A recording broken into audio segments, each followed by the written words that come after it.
الحمدللہ رب العالمین والصلاة والسلام علی سید المرسلین اعوذ باللہ السمیع العلیم من الشیطان الرجیم بسم اللہ الرحمن الرحیم اقرأ باسم ربک الذی خلق صدق اللہ العظیم وصدق رسول نبی الکریم ونحن علی ذلک من الشاہدین والشاکرین والحمدللہ رب العالمین۔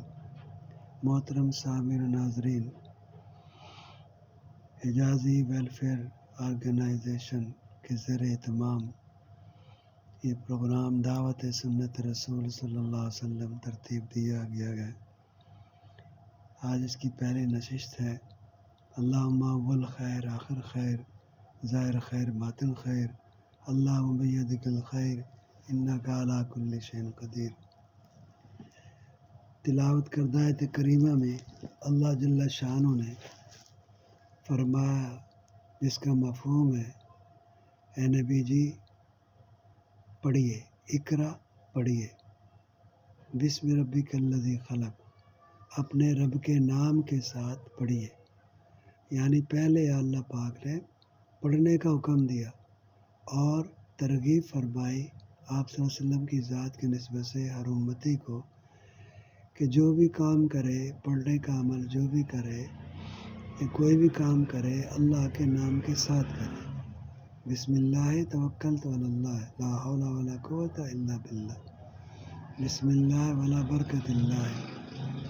پانی پیے، بسم اللہ الرحمن الرحیم۔ مسجد میں جائے، بسم اللہ والسلام علی رسول اللہ اللہم افتح لی ابواب رحمتک۔ مسجد سے باہر نکلے، بسم اللہ والسلام علی رسول اللہ اللہم انی اسألک من فضلک و رحمتک۔ تو اس کا اہتمام کیا جائے۔ تو اللہ قبر میں اگر مردے کو بھی جب نیچے لحد میں اتارا جاتا ہے اس وقت بھی نبی صلی اللہ علیہ وسلم نے دعا سکھائی ہے، بسم اللہ و باللہ و ملت علی رسول اللہ، یہ پڑھ کر میت کو قبر کے اندر اتارا جائے۔ تو نبی صلی اللہ علیہ وسلم نے پیدائش سے لے کر موت تک کے جتنے معاملات ہیں ان کے اہتمام بھی کر کے دکھایا اور دعائیں بھی سکھائی۔ تو اس لیے ضروری ہے کہ ہم ہر عمل نبی صلی اللہ علیہ وسلم کے سنت طریقے پہ کریں۔ پڑھنے کا حکم اللہ پاک نے ہر ایمان والوں کو نصیب کیا ہے۔ فرمایا کہ قرآن پاک میں فرمایا فقرأ ما تیسر منہ، جتنا تم آسانی سے قرآن پڑھ سکو اتنا پڑھو اور سمجھ کے پڑھو، عمل کی نیت سے پڑھو، دوسروں کو دعوت دینے کی نیت سے پڑھو۔ نبی صلی اللہ علیہ وسلم نے فرمایا کہ اطلب العلم فی المہد الی اللحد، ماں کی گود سے لے کر قبر کی لحد تک علم حاصل کرو۔ اللہ پاک نے دعا سکھائی نبی صلی اللہ علیہ وسلم کو، اے نبی جی دعا مانگے، کل ربی زدنی علما، اے نبی جی آپ دعا مانگی ہے اللہ میرے علم میں اضافہ فرما۔ تو جو عمل بندہ کرتا ہے وہ ایمان کی بنیاد پر کرتا ہے، جس کا جتنا ایمان کامل ہوگا اتنا عمل اس کا اچھا ہوگا۔ تو ہمارا ہر عمل نبی صلی اللہ علیہ وسلم کے سنت طریقے پہ ہو، اس کی محنت کی ضرورت ہے۔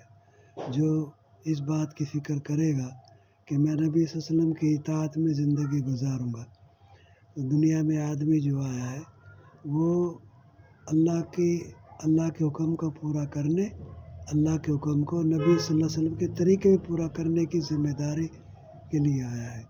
تو خود دین پر آنا ہے، دوسروں کو سب کو دین پر لانا ہے، پوری دنیا میں اللہ کا دین پہنچانا ہے۔ ہر نماز میں یہ دعا کریں کہ اللہ پاک دین اعلی کی سنت محنت کے لیے میں حاضر ہوں، مجھے قبول فرما۔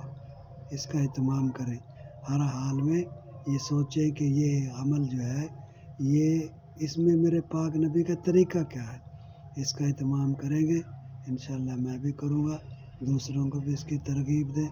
اللہ پاک سب کا بھلا فرمائے۔ وآخر دعوانا الحمدللہ رب العالمین۔